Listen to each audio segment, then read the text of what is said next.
Сәлеметсіздер ме, құрметті көрермендер?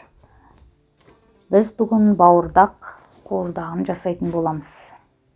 Оған бізге бауыр, жүрек, өкпе керек болады. Бәрін майдалап, турап алып, көбіктеп, қызып тұрған майға қуырамыз. Бірінші өкпені қуырып алдық.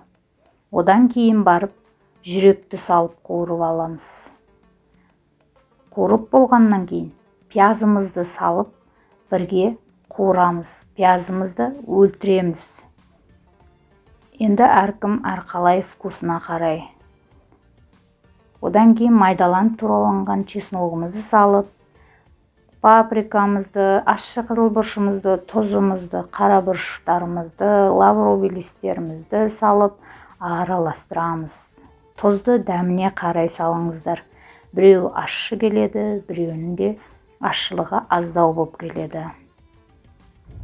Бетіне одан соң картошкамызды саламыз. Картошканы бетіне сәл қойып болғаннан кейін бір араластырып жіберіп, крышкасын жауып қоямыз. Оған дейін біз ашып тұрған бауырсақ тестамызды бөліктерге бөліп, шелпек етіп жайып дайындап қоямыз. Расстойкада тұрғызып қоямыз.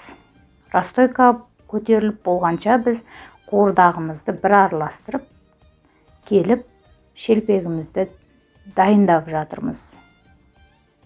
Үстінен майымызды құйып, пышный болып көтеріліп піседі.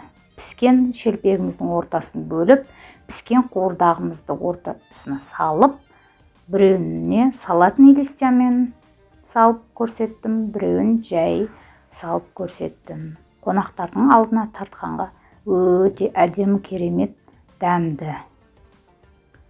Бұл біздің малдың ішкі құрылысынан дайындалатын бауырдақ деген тағамымыз.